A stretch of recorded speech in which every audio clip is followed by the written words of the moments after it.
My name is Bonnie Myers, and at 33 I finally bought something that belonged to no one but me. A small cottage on the North Carolina coast.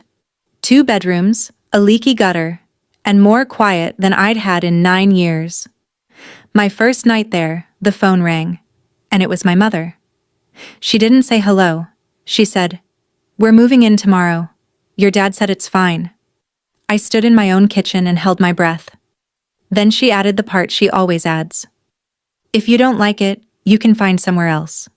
My hands shook, but I smiled, because she had made one mistake that night, and she didn't know it yet. By the time their moving truck rolled up my driveway the next morning, I had made 3 phone calls, and invited the one group of people my mother prayed would never sit in that room. Welcome back to Hidden Family Revenge, where ordinary women stop apologizing and start setting the record straight. If you've ever had a family that takes more than it gives, you're in the right place. Drop a comment, hit subscribe, and stay with me. What happened when that truck pulled in is something I will never forget. For 9 years, I worked the emergency room at a hospital outside Raleigh. Nights, mostly. I learned to walk into the worst moment of a stranger's life and keep my voice level. Nurses don't panic. We triage. We find the thing that's bleeding fastest and we stop that first. I was good at it. I was good at it for so long that I stopped noticing I had started to disappear. The last shift I worked, a man coded twice before sunrise, and we brought him back twice. And when my replacement walked in at 7, I realized I couldn't remember driving to work. I'd spent a decade keeping strangers alive and forgotten to keep myself alive too. So I quit. No dramatic speech.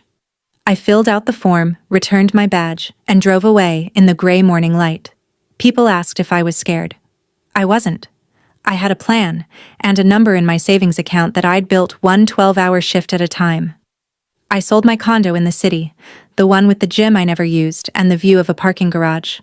I took that money and the savings and I bought a cottage on the water 200 miles from everyone who knew me. It was small and old and mine. The deed had one name on it. My name. I want you to remember that, because in about a day my mother was going to forget it on purpose, and she was going to do it in front of an audience. But that first afternoon, I didn't know any of that. I only knew the air smelled like salt. And for the first time in years, nobody needed me to fix anything. You should understand what kind of daughter I'd been, because it explains why my mother was so sure of herself. In my family, I was the one who handled things. When my brother Kevin bounced a rent check at 24, I covered it. When my parents fought at Thanksgiving, I was the one who walked my father out to the garage to cool off. When Grandma Ruth got sick, I drove 4 hours every weekend for a year and slept in a recliner by her bed. Nobody ever asked me to. That was the trick of it. In my family, "Bonnie will handle it" was never a request. It was a weather forecast. My mother, Linda, said it the way other people say it might rain, and I let her, for 33 years, because saying no felt like leaving a wound open. A nurse's hands don't like an open wound. They want to close it, dress it, make it stop hurting. That instinct served strangers well. It served my family even better, and it cost me more than I ever added up. I tell you this not so you'll feel sorry for me. I tell you so you'll understand the math my mother was doing in her head that night. She wasn't asking permission to move into my house. She had never once needed my permission for anything. She had spent 3 decades watching me absorb whatever the family handed me, and she had every reason to believe I'd absorb this too. A free beach house. Of course Bonnie will handle it. That was the forecast. What she didn't account for was that I had finally moved somewhere with no one left to fix. And an empty schedule does a strange thing to a woman. It gives her time to think. About 8 weeks before that first night, I made a decision that turned out to matter more than I expected. I went quiet. Not angry, quiet. Doctor's orders, quiet. The week I left the hospital, a therapist I'd seen exactly twice told me something simple. She said, "You can't recover in the same room where you got hurt." My family was the room, so I muted the group chats. I stopped answering calls between shifts that no longer existed. When my mother texted, "Call me when you get a chance," I let a few days pass before I did, and the world didn't end. I wasn't punishing anyone. I was a patient finally taking her own prescription. For 2 months, I let myself rest. Long walks, full nights of sleep, the slow work of remembering who I was when no one was paging me. It was the healthiest I'd been since nursing school. But here's the thing about going quiet. The room keeps talking after you leave it. I didn't know that yet. I thought silence was a wall I'd built around myself. A good clean boundary. I didn't understand that on the other side of that wall, a story about me was being told to people I loved, in rooms I wasn't in, and that the longer I stayed quiet, the more the story hardened into fact. My mother had 8 weeks and a captive audience. She used both. While I was busy putting myself back together, she was telling her sister, her church friends, and half my cousins that her daughter had finally come around, that her daughter wanted to take care of her parents, that her daughter had offered. I had offered nothing. But you can't argue with a story you've never heard, and I was about to hear it all at once. Let me tell you about the cottage, because it's the only character in this story that never lied to me. It sat at the end of a sandy lane on the Crystal Coast, close enough to the water that I could hear it from bed. The porch wood was silver from 40 years of weather. The kitchen had yellow cabinets a previous owner had painted by hand, a little crooked, and I loved them more than anything I'd ever owned. There was a wicker chair on the porch that came with the place. I'd had the keys for a month, but between closing out the condo and 100 small errands, I'd only hauled the last of my boxes down that morning. This was my first real afternoon there. I sat in that wicker chair with a cup of coffee and watched the light go orange over the Sound, and I fell asleep, sitting up. When I woke, the coffee was cold and the sky was purple, and I hadn't dreamed about a patient or an alarm or a code. I just slept. Do you know how long it had been since I'd rested without earning it first? I couldn't remember. I sat there in the dark a while longer, listening to the water, and I thought, this is what I worked for. Not a thing to brag about. A thing to breathe in. I'd never had a space that was only mine. Growing up, my room was where Kevin stored his hockey gear. My first apartment I'd shared. My condo I'd bought during a stretch so busy I barely lived in it. This cottage was the first square of earth that asked nothing of me. It just held me up. I remember thinking I should call somebody and tell them I was happy. I'm glad now that I didn't. Because the phone rang on its own a few minutes later, and the voice on the other end did not want to hear that I was happy. It wanted the house. The screen said, "Mom." I answered the way I always did, soft and ready to help. "Hey, Mom." No hello came back. "We're moving in tomorrow," she said. "Your dad said it's fine." I actually laughed, thinking I'd misheard. "Moving in where?" I asked. "The beach house," she said, like I was slow. "We'll be down by noon. Kevin's renting the truck." I gripped the edge of my own yellow counter. "Mom, this is my house. I bought it. I live here now." There was a pause, and then her voice went flat and bright at the same time, the tone she uses when she's already decided something and is annoyed you're still talking. "Bonnie, we're family. Family takes care of family." I told her carefully that we hadn't discussed this, that nobody had asked me. And she said the thing that I will hear in my sleep for the rest of my life. "If you don't like it, you can find somewhere else." Find somewhere else. From my mother. About the house I'd paid for with 9 years of night shifts. I didn't yell. I want you to know that. Something in me went very still and very clear, the way it used to go right before a trauma came through the doors. She kept talking, telling me which bedroom she wanted, saying Dad needed the one with morning light. She said "we" so many times that I lost count, and not once did she ask a single question. Not, "Would that be okay?" Not "Could we?" Just we, marching into my life like the tide, and under all of it sat the line that didn't fit. "Your dad said it's fine. Dad." My quiet, conflict-allergic father had signed off on taking my house. I told her I'd call her back. Then I sat down to think. Here is the part I'm least proud of, and the part that probably sounds most familiar to some of you. My first instinct was to fix it. Not fight it. Fix it. My thumb was already hovering over her name to call back and smooth everything over. I caught myself drafting the words in my head. Maybe just for a little while. Maybe the back bedroom. Maybe I could make it work, keep the peace, be the daughter who handles things. 33 years of reflex, all firing at once, telling me the fastest way out of this pain was to give them what they wanted. I sat with my cold coffee and watched my own hand shake, and I made myself stop. Triage first, I thought. You don't treat a wound you haven't even looked at. That was the rule that saved more lives than any drug I ever pushed. Look before you act. Find out what's actually bleeding. So I put the phone face down and I asked myself the real questions, the way I'd ask them about a patient I couldn't read. Why now? Why so sure? Why, your dad said it's fine, when my father had never made a decision that bold in his life. Why a moving truck already rented on a day's notice, when normal people schedule those a week out? None of it added up to a spontaneous idea. It added up to a plan, one that had been moving for a while without me, and the more I thought about it, the more one thing bothered me above the rest. Kevin was renting the truck. My broke, divorced brother, who hadn't held a job in a year, was suddenly the logistics manager for moving our parents 200 miles. I picked the phone back up. I called him. Kevin answered on the fourth ring, and I could hear a TV in the background, which meant he was in our parents' basement where he'd been living since the divorce. "Bonnie," he said too fast. "Look, before you start."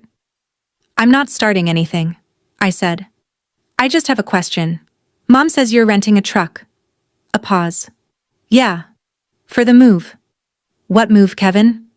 Another pause, longer, and I could practically hear him deciding how much to admit. "Don't make this weird," he said finally. "Everyone already knows. It's been the plan for weeks." Everyone. Already. Knows. I kept my voice as smooth as I keep it with a frightened patient. "Knows what exactly?" "That you're taking Mom and Dad in," he said, and there was something defensive curling under the words. "At the beach. Everybody's relieved, honestly. It's been a lot around here." I asked him who everybody was. He listed them like a grocery run. Aunt Sharon, 2 of our cousins, the Hendersons from church. "Mom told all of them?" I said. "Mom didn't tell them anything," Kevin said. "You offered. Remember?" I had not offered. I had not so much as hinted. But I didn't say that to Kevin because I could hear in his voice that he believed it, or had decided to believe it, because believing it solved a problem for him too. If Mom and Dad moved to the coast, the basement was his again. I told him I had to go. He said, "Bonnie, just be cool about this, okay?" And I hung up before I could answer. I sat in my dark kitchen with the water shushing outside and one cold, clear fact settling into place. There was a story about me out there, and I was the last person on earth to hear it. I didn't have to wait long for proof. My phone lit up while it was still in my hand. Aunt Sharon, my mother's younger sister, who has never once called me without being deployed. I answered.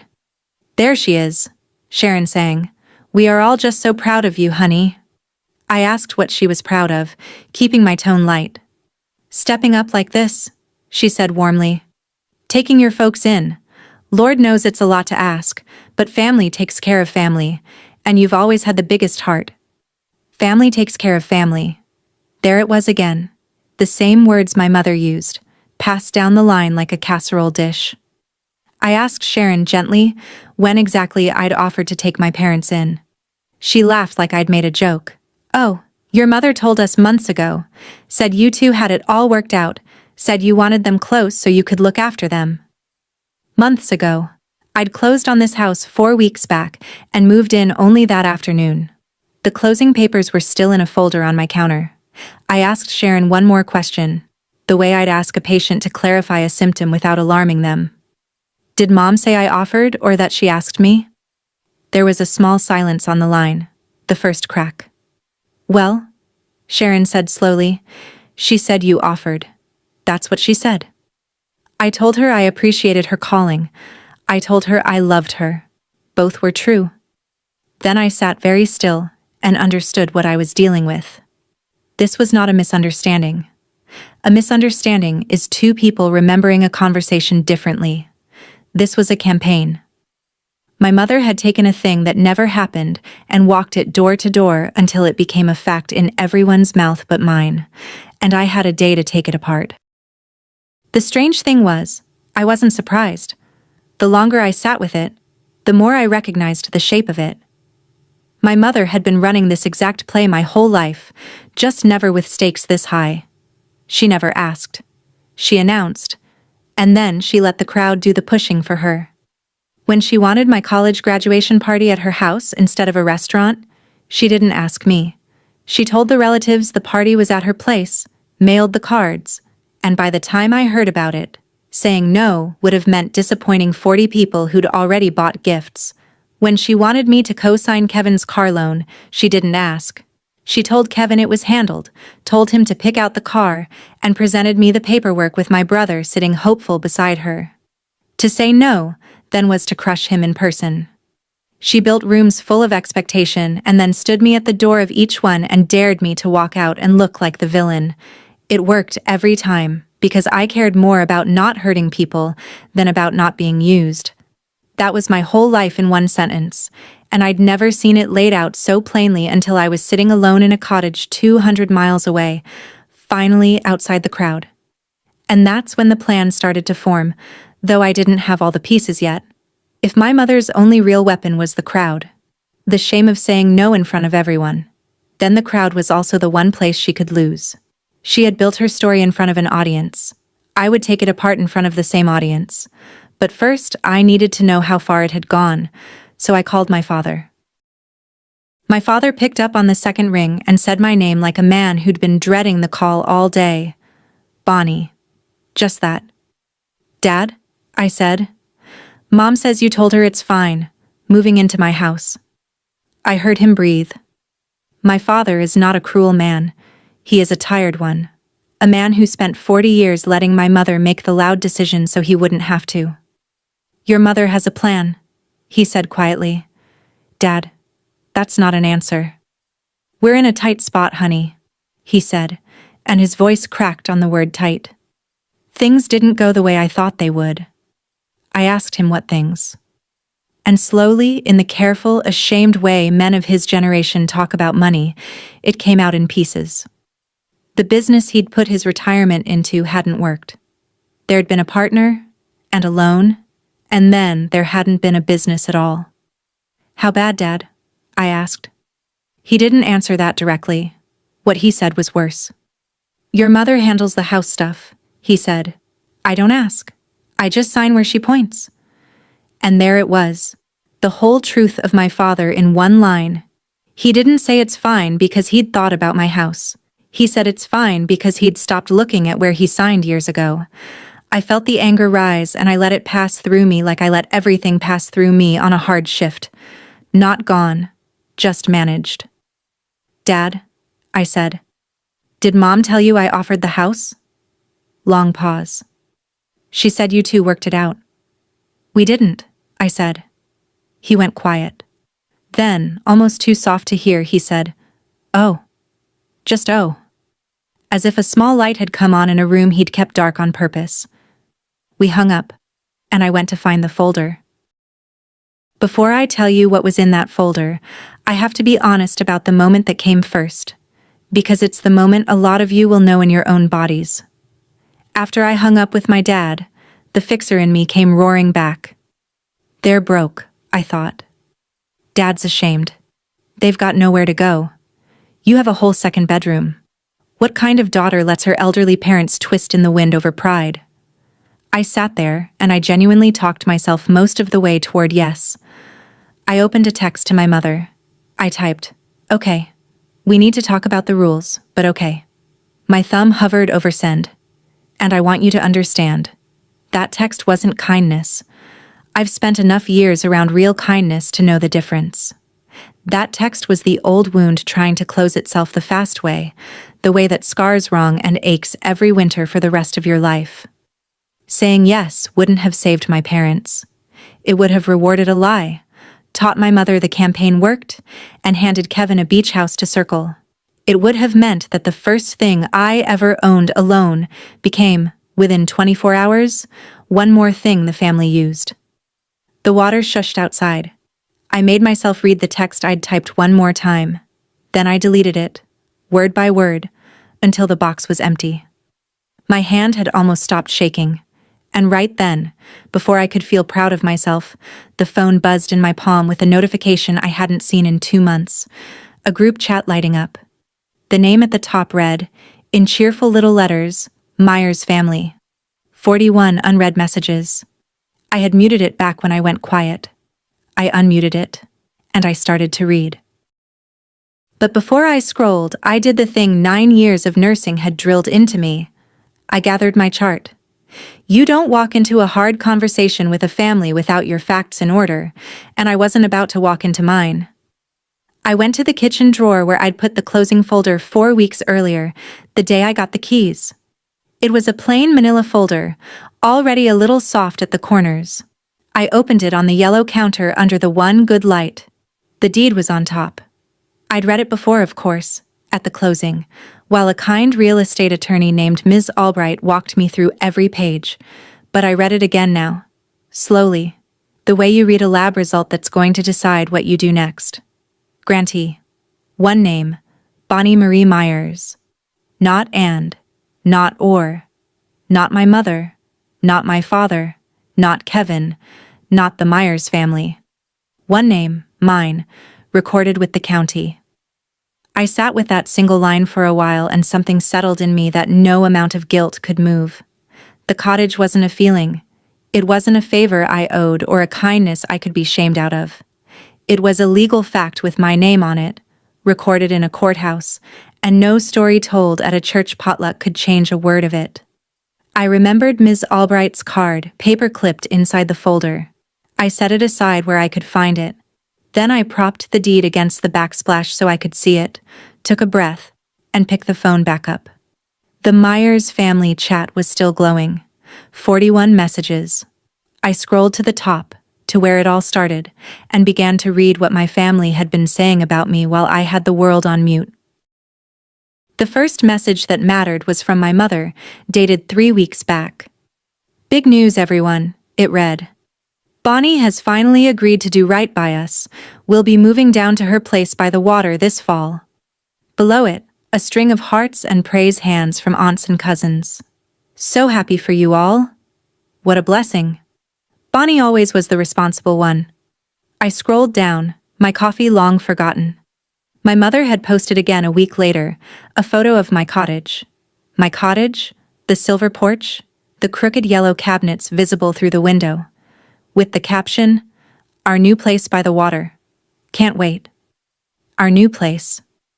She'd lifted the photo from the listing I'd sent exactly one person, my father, in a moment of pride. There were messages about which church she'd joined down here. A message asking if there was room for Kevin too. Just while he gets back on his feet. A message from Aunt Sharon. Bonnie is such a good girl to take this on. And then, near the bottom, the one that made the floor tilt under me. My cousin Dana had posted a screenshot. It was a real estate listing. My parents' house, the brick ranch I grew up in, the one with my height marked in pencil on the laundry room door frame. And stamped across the photo in red letters was a single word, under contract. The message under it read, "Congrats Aunt Linda and Uncle Ray on the sale, onward to the beach."